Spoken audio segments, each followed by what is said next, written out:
Hi, this is Sonu Kumar Gupta. I welcome you to my channel Englistorium. आज हम लोग pronoun पढ़ेंगे और मैं आज आप लोगों को प्रोनाउन पढ़ाऊँगा कि प्रोनाउन होता क्या है, उसके कितने प्रकार होते हैं और प्रोनाउन कहते किसे हैं और प्रोनाउन वर्ड बना कैसे है। तो आइए देखते हैं। जैसा कि आप देख पा रहे हैं कि प्रोनाउन को हिंदी में सर्वनाम कहा जाता है। A pronoun is a word used in place of a noun. मतलब वह शब्द जिसका प्रयोग नाउन की जगह पर किया जाता है सर्वनाम कहलाता है। हम इसको यूं ही बोल सकते हैं कि वह शब्द जो नाउन के बदले में आता है वह सर्वनाम कहलाता है। तो इसे बहुत तरह से बोल सकते हैं। तो आपको एटलीस्ट एक परिभाषा दिमाग में रखना है कि a pronoun is a word used in place of a noun. वह शब्द जिसका प्रयोग नाउन की जगह पर किया जाता है सर्वनाम कहलाता है। अब बात यह है कि प्रोनाउन सब्जेक्ट प्रोनाउन वर्ड जो है इसकी उत्पत्ति कैसे हुई। तो प्रोनाउन जो वर्ड है आप देख पा रहे हैं कि प्रोनाउन जो वर्ड है प्रो प्लस नाउन से मिलकर बना हुआ है। प्रो हमारा लैटिन वर्ड है और नाउन भी हमारा लैटिन वर्ड है। तो प्रो का मतलब होता है के लिए या फिर की जगह, और नाउन का मतलब लैटिन में क्या होता है, नाम होता है। इसलिए कहा गया है कि जो नाम है वो नाउन है ना। लैटिन का मतलब नाउन का मतलब नाम होता है। तो प्रोनाउन शब्द जो है लैटिन वर्ड से लिया गया है। प्रो भी लैटिन वर्ड है, नाउन भी हमारा लैटिन वर्ड है। प्रो का मतलब के लिए या फिर की जगह पर, और नाउन का मतलब नाम। मतलब जो नाम की जगह पर आता है अर्थात नाउन की जगह पे आता है वो प्रोनाउन कहलाता है। तो प्रोनाउन में ही, सी, इट, दे इत्यादि बहुत सारे वर्ड्स होते हैं जो हम लोग आगे डिस्कस करेंगे। अब बात है कि प्रोनाउन आया क्यों, प्रोनाउन पैदा क्यों हुआ, क्या ज़रूरत पड़ गया प्रोनाउन का। तो नाउन की पुनरावृत्ति अर्थात नाउन की रिपीटिशन से बचने के लिए प्रोनाउन का प्रयोग किया जाता है।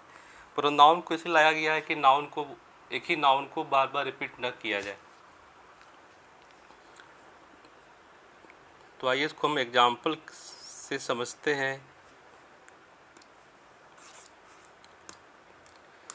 जैसे हम बोलेंगे किसी चीज़ का चर्चा करना हो कि I bought mangoes, I bought mangoes मतलब मैंने आम खरीदे। अब इसी आम के बारे में आगे हमें बोलना है कि आम मीठे थे, आम मीठे थे। यदि हम यहाँ पे मैंगोज बोलेंगे, मैंगोज वर स्वीट, तो मैंगो हमारा नाउन है, इसी के बारे में हम आगे बात कर रहे हैं। तो नाउन के रिपीटिशन से बचना है। यदि यहाँ पे हमने मैंगोज लगा दिया तो ये सेंटेंस ग्रामेटिकली गलत है, प्रोनाउन चाहिए यहाँ पे। तो हम देख रहे हैं कि ये हमारा सब्जेक्ट है, ये सब्जेक्ट के रूप में आया है। तो बहुवचन के लिए प्रोनाउन क्या होता है, दे होता है। एक बात हमेशा आप लोग याद रखेंगे कि प्लूरल के लिए प्रोनाउन होता है दे, चाहे सजीव हो या निर्जीव हो, उससे कोई फर्क नहीं पड़ता है। तो आई बॉट मैंगोज मतलब मैंने आम खरीदे। अब फिर उसी आम का बात हो रहा है कि मैंगोज वर स्वीट। तो ये मैंगोज में यूज नहीं कर सकते हैं। एक बार में एक ही चीज़ का जिक्र करना हो तो नाम एक ही बार लिया जाता है, उसके बाद उस वर्ड का जो उचित प्रोनाउन है उसका प्रयोग किया जाता है। तो मैंगोज नहीं आएगा, दे आएगा, क्योंकि ये हमारा सब्जेक्ट की जगह है तो सब्जेक्ट फॉर्म आएगा। अब यदि इसी को आगे बढ़ाया जाए कि one of mangoes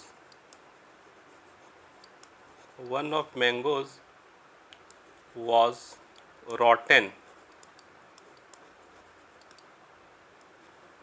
one of mangoes was rotten, मतलब उनमें से एक आम जो था सड़ा हुआ था, तो दोहरा के आम वर्ड नहीं बोलना है। तो ऑफ के बाद आप देख रहे हैं ऑब्जेक्टिव केस आता है। तो ऑब्जेक्टिव केस तो मैंगोज के लिए बहुवचन के लिए क्या हो जाएगा, दैम। तो यहाँ पे दैम आएगा कि वन ऑफ दैम वॉज रॉटन।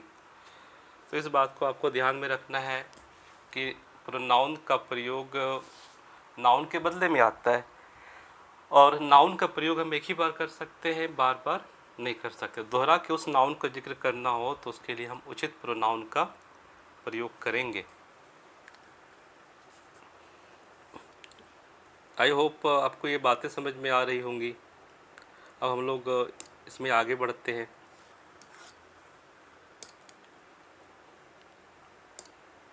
तो आपने ये समझ लिया कि प्रोनाउन क्या होता है और प्रोनाउन का उद्भव कैसे हुआ है, प्रोनाउन वर्ड वास्तव में है क्या।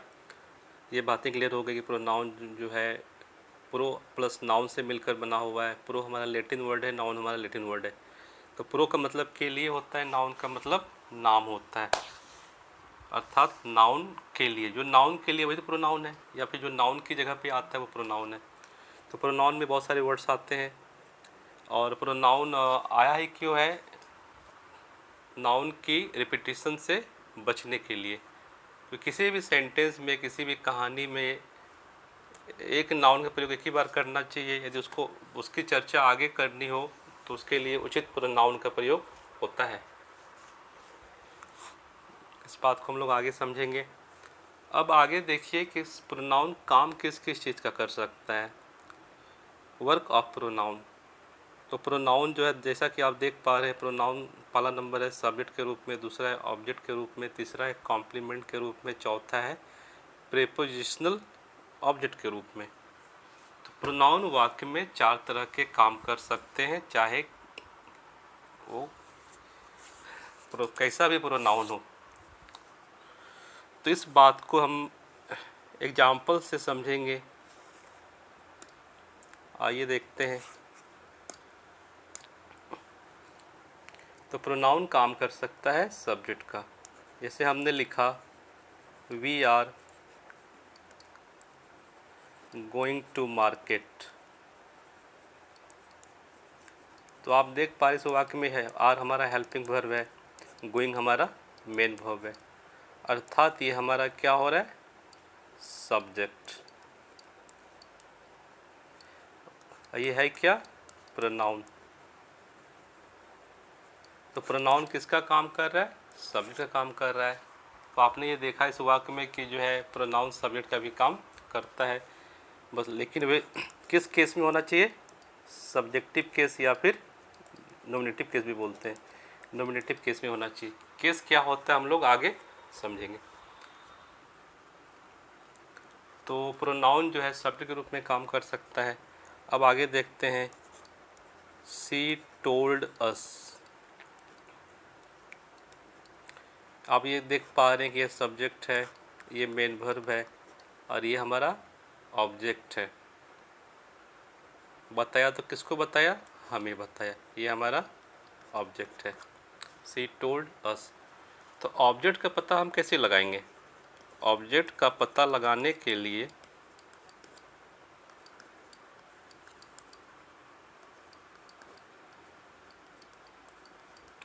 ऑब्जेक्ट का पता लगाने के लिए क्या किसे किसको, क्या किसे किसको का प्रयोग किया जाता है।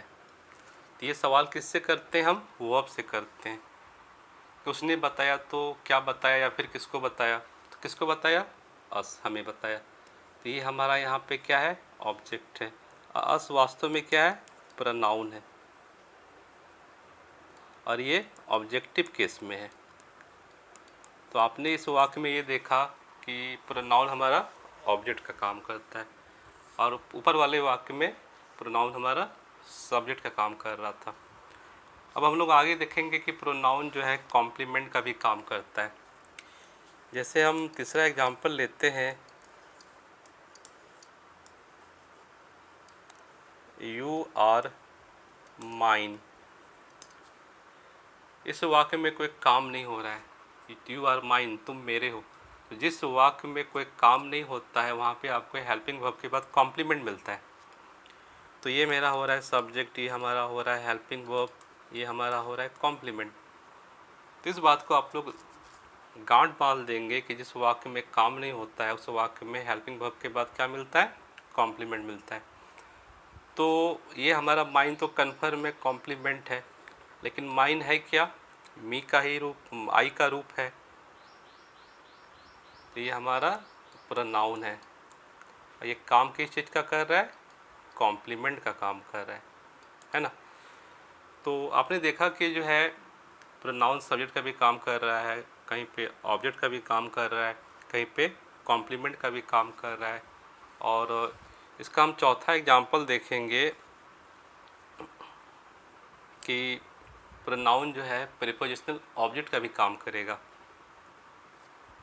You may take screenshot if you want, यदि आप चाहें तो आप स्क्रीनशॉट ले सकते हैं।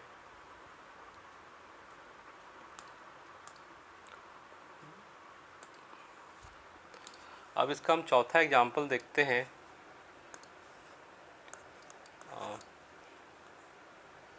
जैसे हम बोलेंगे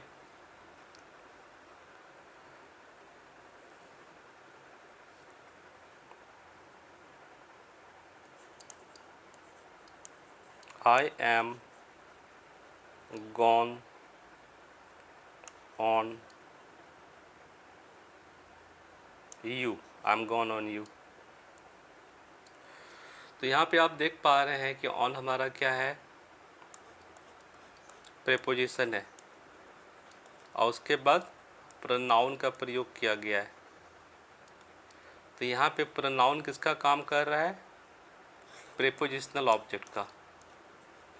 यहाँ पे प्रोनाउन काम कर रहा है प्रीपोजिशनल ऑब्जेक्ट का।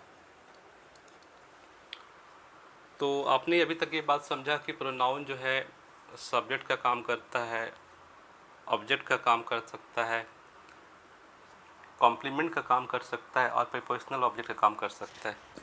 और ये बात भली बात ही याद रखेंगे कि प्रीपोजिशन के बाद प्रोनाउन का सिर्फ ऑब्जेक्टिव केस ही आ सकता है ना।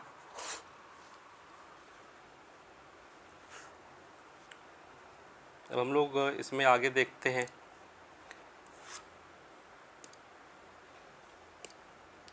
तो आपने ये समझ लिया कि प्रोनाउन होता क्या है, प्रोनाउन का जो है, प्रोनाउन कौन सा वर्ड है, किस वर्ड से उद्भव हुआ है, और प्रोनाउन का मीनिंग क्या होता है, और प्रोनाउन की ज़रूरत हमें क्यों पड़ी, कि नाउन के रिपीटिशन से बचने के लिए प्रोनाउन का प्रयोग किया जाता है। नाउन से का रिपीटिशन से बचना था, इसलिए प्रोनाउन को इंट्रोड्यूस किया गया किस। और आपने ये भी समझा कि वर्क ऑफ प्रोनाउन क्या होता है, प्रोनाउन का काम क्या होता है, वाक्य में किस किस रूप में आता है, क्या क्या काम करता है। तो इससे हम लोग अब आगे बढ़ते हैं, आगे देखते हैं कि और इसके क्या क्या काम है, कितने प्रकार के होते हैं प्रोनाउन। तो प्रोनाउन जो है 8 प्रकार का होता है। पहला होता है पर्सनल प्रोनाउन, दूसरा होता है रिफ्लेक्सिव और एम्फैटिक प्रोनाउन, तीसरा होता है डिस्ट्रीब्यूटिव प्रोनाउन, चौथा होता है डेमोस्ट्रेटिव प्रोनाउन, और पांचवा होता है रेसिप्रोकल प्रोनाउन, छठा होता है इंडेफिनिट प्रोनाउन, सातवां होता है रिलेटिव प्रोनाउन, और आठवां होता है इंटरोगेटिव प्रोनाउन। तो ये प्रोनाउन 8 प्रकार के होते हैं, इस बात को याद रखेंगे। एक एक करके पूरी गहराई के साथ हर एक प्रोनाउन को हम डिस्कस करेंगे। तो आइए इसके आगे हम लोग देखते हैं। अब पर्सनल प्रोनाउन क्या होता है, सबसे पहले हमें ये बात समझना है कि पर्सनल प्रोनाउन होता क्या है। तो जिस प्रोनाउन का प्रयोग किसी वस्तु, व्यक्ति, स्थान के नाम के बदले में प्रयोग किया जाता है उसे पर्सनल प्रोनाउन कहते हैं।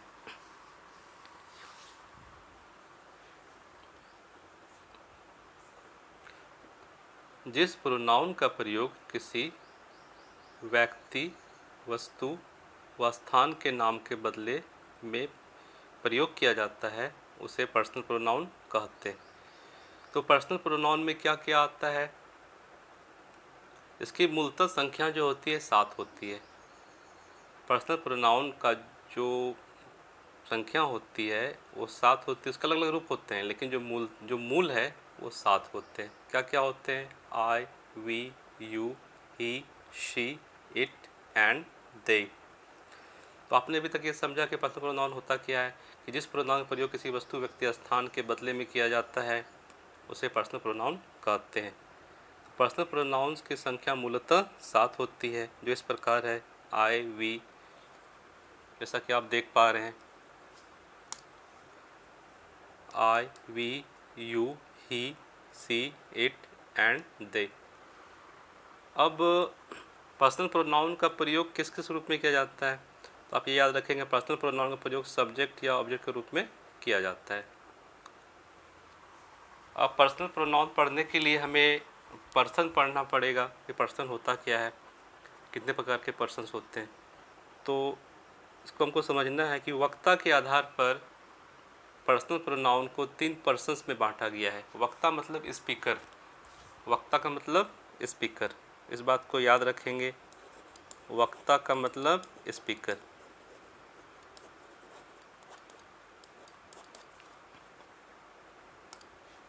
तो वक्ता के आधार पर पर्सनल प्रोनाउन को 3 पर्सन्स में बांटा गया है। पहला पर्सन है फर्स्ट पर्सन। तो फर्स्ट पर्सन में क्या आता है? I, we. तो फर्स्ट पर्सन जो है वक्ता को दर्शाता है, जो वक्ता को दर्शाता है। वक्ता में क्या आता है? आई और वी आता है।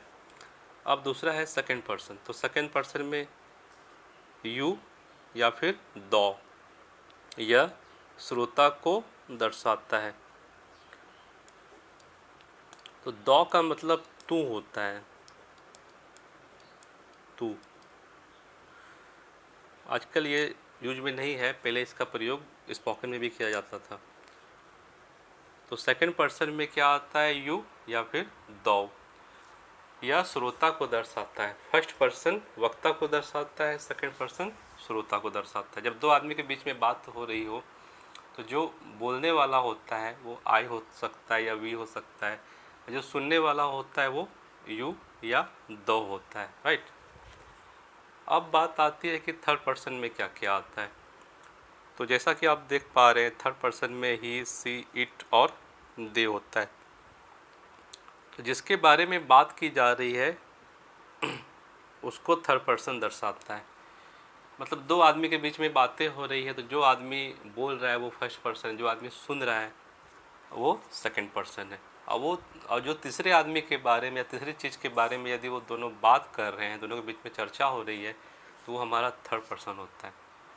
जब दो आदमी के बीच में बातें हों तो बोलने वाला आदमी फर्स्ट पर्सन है, सुनने वाला आदमी सेकंड पर्सन है, और जिसके बारे में बात हो रहा हो, चाहे वो सजीव हो या निर्जीव हो, वो थर्ड पर्सन होता है। तो इस बात को आप भली भांति समझ गए होंगे कि फर्स्ट पर्सन क्या होता है, सेकंड पर्सन क्या होता है, थर्ड पर्सन क्या होता है। आपने ये भी समझा कि पर्सनल प्रोनाउन होता क्या है। तो इसको एक बार पुनः देख लेते हैं। जिस प्रोनाउन का प्रयोग किसी व्यक्ति, वस्तु या स्थान के नाम के बदले में किया जाता है उसे पर्सनल प्रोनाउन कहते हैं। पर्सनल प्रोनाउन मूलतः 7 होती है, जो इस प्रकार है: I, we, you, he, she, it and they, right. Personal pronoun का प्रयोग जो है सब्जेक्ट या ऑब्जेक्ट के रूप में किया जाता है। वक्ता के आधार पर पर्सनल प्रोनाउन को 3 पर्सन्स में बांटा गया है, जो कि 3, पहला है फर्स्ट पर्सन, दूसरा है सेकंड पर्सन, तीसरा है थर्ड पर्सन। तो फर्स्ट पर्सन में क्या आता है? आई, वी, क्योंकि यह वक्ता को दर्शाता है। सेकंड पर्सन में क्या होता है? यू, दो, यह श्रोता को दर्शाता है। Third person he, she, it, they. तो थर्ड पर्सन जो है उस चीज़ को दर्शाता है जिसके बारे में बातें की जाती है। मतलब दो आदमी जिसके बारे में बात करता है वो हमारा थर्ड पर्सन होता है। बोलने वाला फर्स्ट पर्सन और सुनने वाला सेकंड पर्सन, और जिसके बारे में बातें होती है वो थर्ड पर्सन। आई थिंक आपको यहाँ तक समझ में आ गया होगा। अब हम लोग इससे आगे बढ़ेंगे।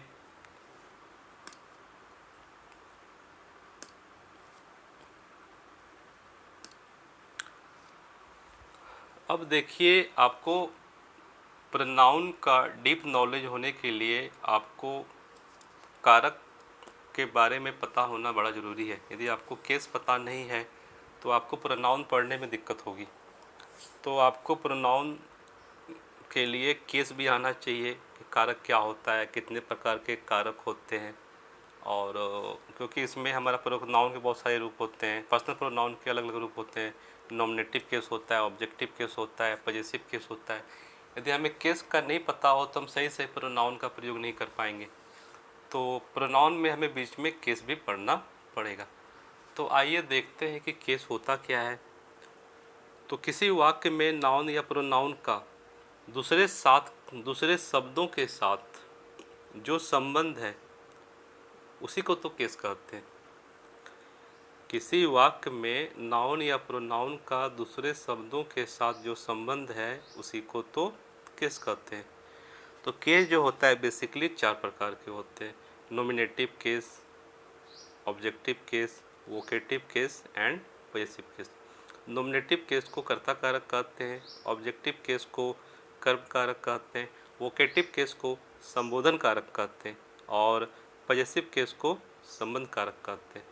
तो आइए देखते हैं नॉमिनेटिव केस होता क्या है। जब नाउन या प्रोनाउन किसी वाक्य में सब्जेक्ट के रूप में हो तो उसे नॉमिनेटिव केस कहते हैं। यदि कोई नाउन या प्रोनाउन का प्रयोग जो है सेंटेंस में सब्जेक्ट के रूप में किया गया हो तो वो हमारा क्या कहलाता है? नॉमिनेटिव केस कहलाता है। आइए इसके एग्जाम्पल देख के समझते हैं इस बात को कि नॉमिनेटिव केस होता क्या है।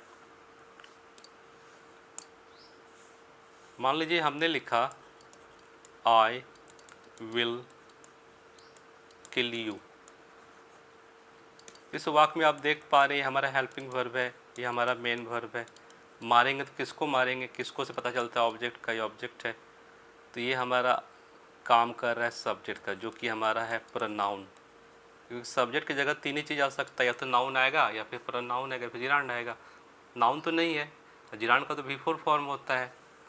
इस बात को हमेशा याद रखेंगे, सब्जेक्ट की जगह 3 ही तरह की चीज़ आ सकता है। बेसिकली 3 नहीं 4 बोल सकते हैं। नाउन आ सकता है, प्रोनाउन आ सकता है, जिरांड आ सकता है, उसके बाद टू इन्फिनिटिव आ सकता है ना। टू इन्फिनिटिव आता है। न तो ये जिरांड है, न ये टू इन्फिनिटिव है, न ये किसी का नाम है। तो ये क्या है? प्रोनाउन है। आई हमारा प्रोनाउन है। तो ये आई हमारा कौन सा केस में है? नॉमिनेटिव केस में। तो जो सब्जेक्ट होता है वो नॉमिनेटिव केस में होता है।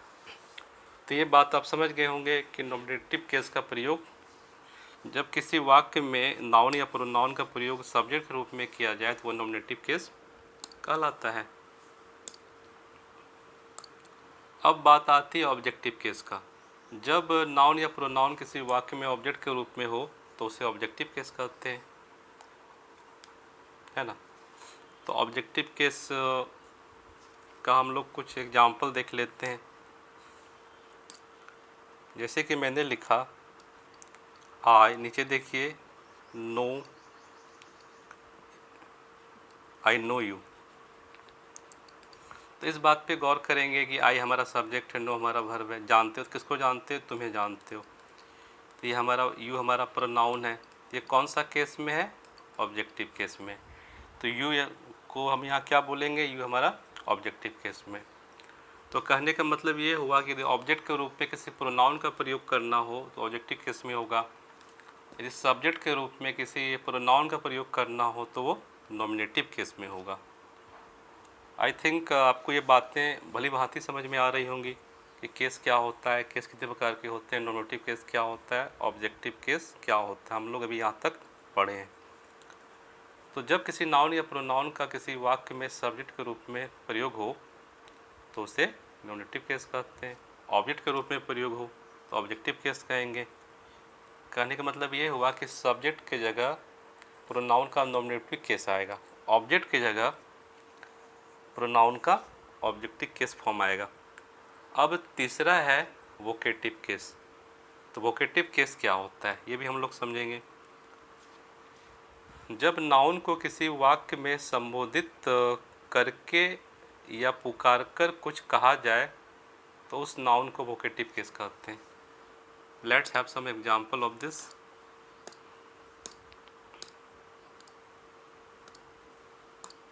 तो आपने नॉमिनेटिव केस समझ लिया, ऑब्जेक्टिव केस समझ लिया।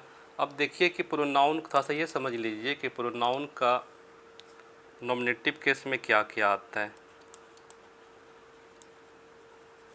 प्रोनाउन में नॉमिनेटिव केस में क्या क्या आता है।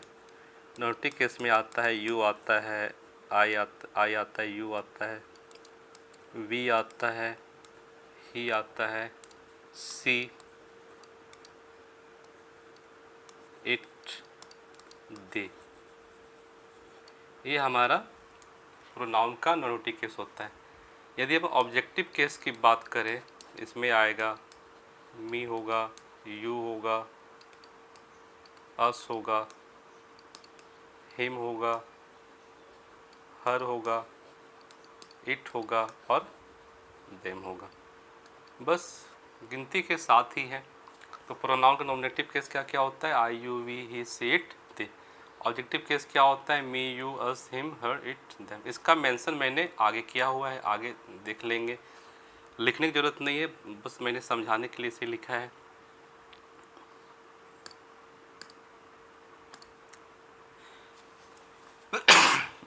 आगे देखते हैं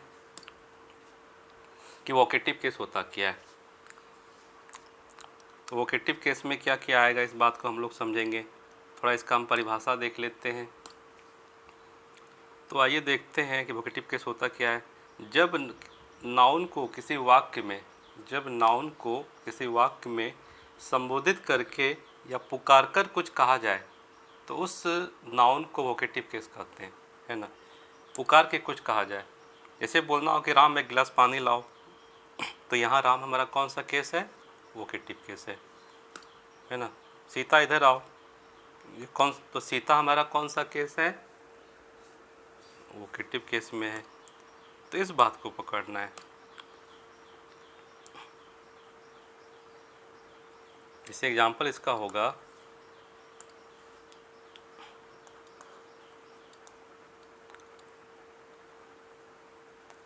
राम कम हियर, इसका मतलब हो रहा है राम इधर आओ।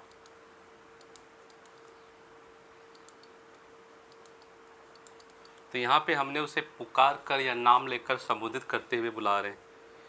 तो यहाँ पे हमारा जो राम है ये कौन सा केस में है, वोकेटिव केस में है ना। इस बात को याद रखेंगे, ये हमारा वोकेटिव केस है।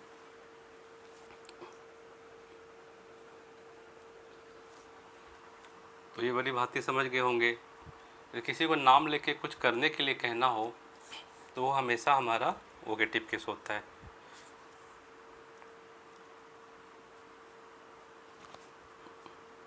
जैसे बोलना हो Rohit call the doctor, Rohit doctor को बुलाओ। तो नाम लेके मैंने किसी को कुछ करने के लिए कहा है, तो यहाँ पे हमारा रोहित हमारा क्या है, वोकेटिव केस में है। तो ये बात क्लियर हो गया होगा कि नॉमिनेटिव केस क्या होता है, ऑब्जेक्टिव केस क्या होता है, वोकेटिव केस क्या होता है। जो प्रोनाउन या नाउन सब्जेक्ट के रूप में काम करेगा वो नॉमिनेटिव केस होगा। जो प्रोनाउन या नाउन ऑब्जेक्ट का काम करेगा वो ऑब्जेक्टिव केस होगा। यदि जो संबोधन होगा, नाम लेकर या पुकार कर कुछ करने के लिए किसी को कहेंगे, वो वोकेटिव केस होगा। अब अंतिम हमारा है सब्जेक्टिव केस। आइए उसे हम समझते हैं कि अंतिम हमारा है पजेसिव केस, अंतिम हमारा है पजेसिव केस। देखते हैं पजेसिव केस होता क्या है। जब नाउन या प्रोनाउन के रूप में, जब नाउन या प्रोनाउन के रूप से संबंध या अधिकार का बोध हो उसे हम पजेसिव केस कहते हैं। जब किसी नाउन या प्रोनाउन के रूप से संबंध या अधिकार का बोध हो उसे हम पजेसिव केस कहते हैं। और पजेसिव केस का पता लगाने के लिए किसका का प्रयोग किया जाता है। जैसे बोलेंगे यह भैंस राम का है, तो इस वाक्य में पजेसिव केस कौन सा है, राम। किसका, तो राम का। तो यहाँ पे राम का हमारा पजेसिव केस है। तो इस तरह हम जो है पता लगा सकते हैं। बोलेंगे यह घर मेरा है, तो किसका है, तो मेरा है, तो मेरा हमारा क्या हो जाएगा, पॉजिटिव केस हो जाएगा। इस बात को एग्जाम्पल के थ्रू समझते हैं। तो पॉजिटिव केस से संबंध या अधिकार का बोध होता है, और इसका पहचान, इसके बारे में पता लगाने के लिए हम किसका का प्रयोग करते हैं। जैसे हम बोलेंगे दिस इज योर्स, इसका मतलब हुआ कि यह तुम्हारा है, यह तुम्हारा है। अब मान लीजिए पता लगाना है कि कौन सा वर्ड हमारा पॉजिटिव केस है। कैसे पता लगाएंगे कि यह किसका है, तो पता चला तुम्हारा है, तो ये हमारा पॉजिटिव केस में, ये हमारा पॉजिटिव केस है। तो इस तरह हम लोग पॉजिटिव केस को पकड़ पाएंगे। और जहाँ तक नाउन का सवाल है, वह नाउन में तो एपोस्ट्रोफी एस या ऑफ लगा के हम पॉजिटिव केस बना लेते हैं, और प्रोनाउन का पॉजिटिव केस फॉर्म ऑलरेडी बना हुआ है, उसमें एपोस्ट्रोफी एस या फिर ऑफ लगाने की ज़रूरत नहीं होती है। तो नाउन का पॉजिटिव केस के लिए हम एपोस्ट्रोफी एस या ऑफ का प्रयोग करते हैं। और इस बात को याद रखेंगे कि नाउन का पॉजिटिव केस के लिए एपोस्ट्रोफी एस या ऑफ का प्रयोग किया जाता है। इस बात को हम आगे अगले चैप्टर में पढ़ेंगे, लेकिन हल्का सा नॉलेज चाहिए, प्रयोग करेंगे। जो बच्चे नाउन पढ़ चुके हैं उनको तो ये बात पता होगा। और जो प्रोनाउन का जो पॉजिटिव केस होता है, प्रोनाउन का जो पॉजिटिव केस होता है वो फिक्स्ड होता है, जिसका आगे जिक्र मैंने किया है इसी वीडियो में, देखेंगे हम लोग आगे उसके बारे में। तो नाउन का पीसी के लिए हम क्या करते हैं, एपोस्ट्रोफी एस या फिर ऑफ लगाते हैं। और प्रोनाउन का पॉजिटिव केस जो होता है फिक्स्ड होता है, जो हम लोग इसी वीडियो में आगे समझेंगे। तो आइए देखते हैं आगे। तो आप समझ चुके हैं कि केस होता क्या है और केस कितने प्रकार के होते हैं। तो आपने अभी तक समझा कि किसी वाक्य में नाउन या प्रोनाउन का दूसरे वाक्यों के साथ जो संबंध है उसी को केस कहते हैं। केस 4 प्रकार के होते हैं, nominative case, objective case, vocative case, positive case. और आपने ये सारी बातें समझ ली कि नॉमिनेटिव केस क्या होता है, ऑब्जेक्टिव केस क्या होता है, वोकेटिव केस क्या होता है और पॉजिटिव केस क्या होता है। आपने ये भी समझा कि जो प्रोनाउन का पॉजिटिव केस है वो फिक्स होता है, गिनती के 7-8 होते हैं। और जो नाउन का पॉजिटिव केस को फॉर्म किया जाता है उसके लिए हम एपोस्ट्रोफी एस या फिर ऑफ का प्रयोग करते हैं। फिलहाल हम लोग प्रोनाउन पढ़ रहे हैं तो प्रोनाउन पे फोकस करेंगे, है ना।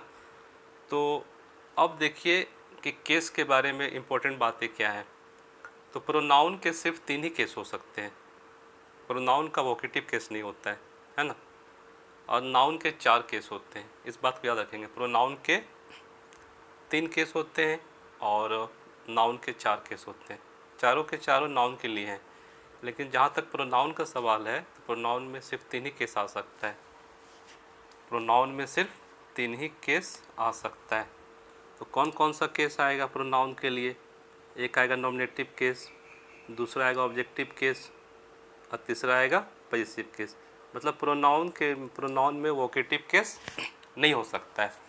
इस बात को आप याद रखेंगे कि प्रोनाउन के सिर्फ 3 ही केस हो सकते हैं। कौन कौन सा? नॉमिनेटिव केस, ऑब्जेक्टिव केस और तीसरा पॉजिटिव केस। और जहाँ तक नाउन का सवाल है तो नाउन के लिए चारों के चारों केस होगा, नॉमिनेटिव भी होगा, ऑब्जेक्टिव भी होगा, वोकेटिव भी होगा और पॉजिटिव केस भी होगा। आई थिंक आपका ये केस टॉपिक जो है क्लियर हो गया होगा। अब हम इस टॉपिक में आगे बढ़ते हैं।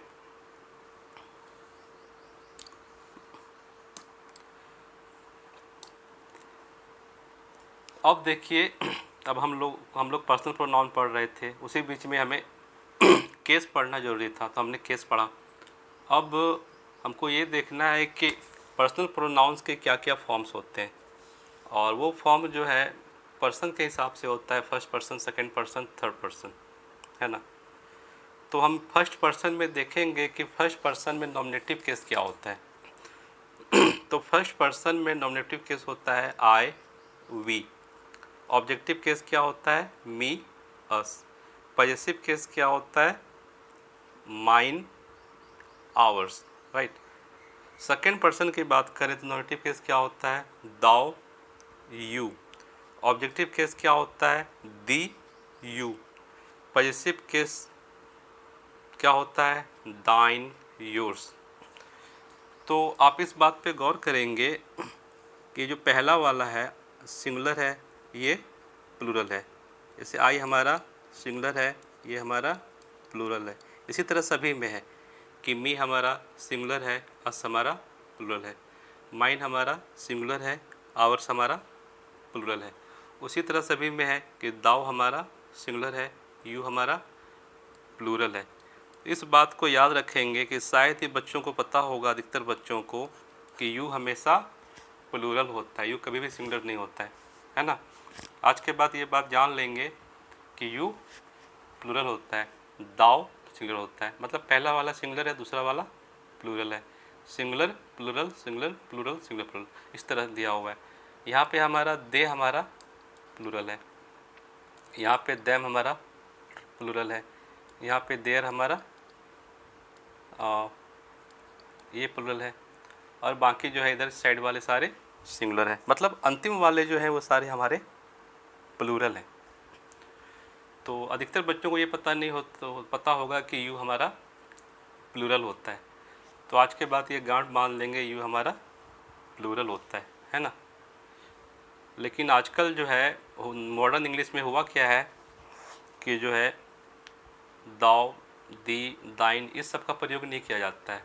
इसके चलते जो है यू को सिंगुलर भी मान लिया गया है और प्लूरल भी मान लिया गया है। बेसिकली ये देखा जाए तो यू हमारा प्लूरल होता है ना। तो फॉर्म्स ऑफ पर्सनल प्रोनाउंस में देख पा रहे हैं कि पर्सनल प्रोनाउन का 3 फॉर्म होता है। किस किस रूप में, अभी मैंने कुछ देर पहले आपको केस में बताया था कि जो है प्रोनाउन के 3 ही केस हो सकते हैं, नॉमिनेटिव केस, ऑब्जेक्टिव केस और पॉजेसिव केस। उसमें से हम यदि उसको पर्सन वाइज देखें कि फर्स्ट पर्सन में क्या होता है, सेकंड पर्सन में क्या होता है, थर्ड पर्सन में क्या होता है, तो हम पाते हैं कि फर्स्ट पर्सन का जो नॉमिनेटिव केस होता है आई वी, जो सब्जेक्ट के रूप में आ सकता है, 2 गो होता है आई और वी।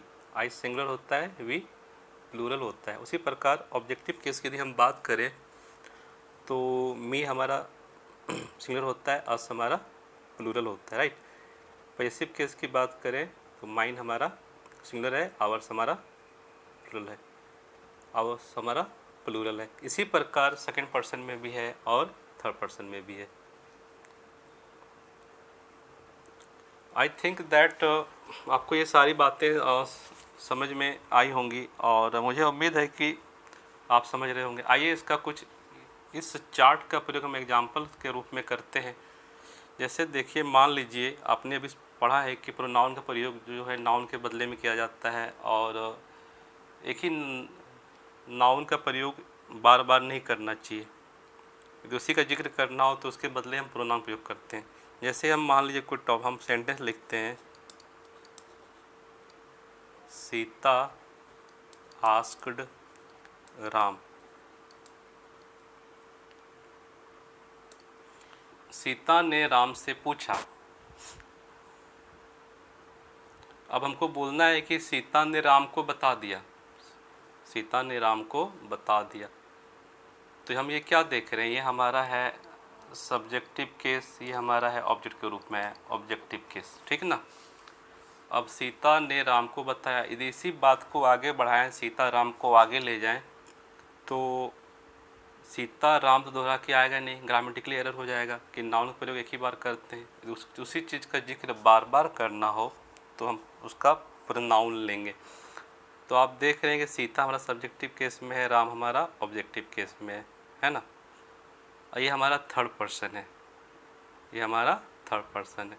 तो आप ये देखिए कि सब्जेक्टिव मतलब सब्जेक्टिव या नॉमिनेटिव केस भी बोलते हैं, नॉमिनेटिव केस यूज करते हैं। तो नॉमिनेटिव केस में है, तो नॉमिनेटिव केस में स्त्रीलिंग के लिए क्या होता है, पता ये सी होता है, आपको क्या बोलना पड़ेगा, सी। तो हम बोलेंगे सीता ने राम को जवाब दिया, ऐसा बोलना हो तो दोहरा के सीता नहीं लिखेंगे, सी लिखेंगे। हिंदी में बोलेंगे तो उसने बोलेंगे, क्या बोलेंगे, रिप्लाइड। अब हमको लाना है राम, तो राम देख रहे हैं ऑब्जेक्टिव केस में है, तो ऑब्जेक्टिव केस में लड़का के लिए क्या होता है, हिम, तो यहाँ पे क्या लगाएंगे, हिम।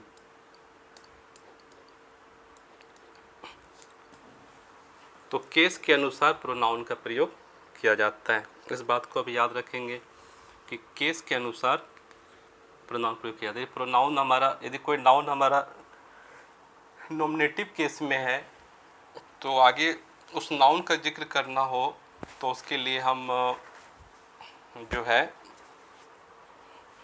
नॉमिनेटिव केस प्रोनाउन का प्रयोग करेंगे। तो आप लोग को ये बात याद रखनी है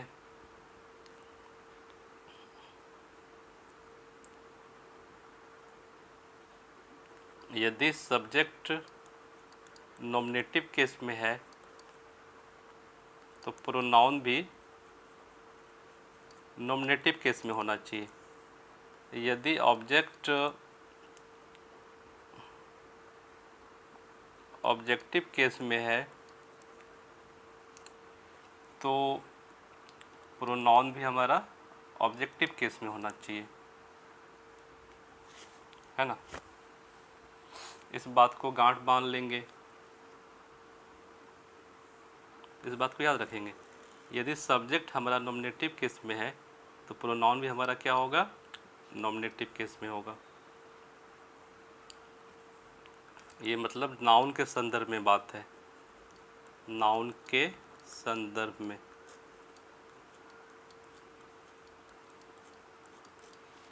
यदि नाउन के रूप में सब्जेक्ट का प्रयोग, कोई ऐसा नाउन हो जो सब्जेक्ट के रूप में आया हो, जो नॉमिनेटिव केस में हो, और उसके लिए प्रोनाउन प्रयोग करना हो तो कैसा प्रोनाउन प्रयोग करेंगे, नॉमिनेटिव केस वाला प्रयोग करेंगे। यदि कोई नाउन ऑब्जेक्ट की जगह पे आया हो और उसके बदले में हमको आगे वाले सेंटेंस में उसी को रिपीट करना हो तो हम उस प्रोनाउन, उसके लिए प्रोनाउन का ऑब्जेक्टिव केस का प्रयोग करेंगे।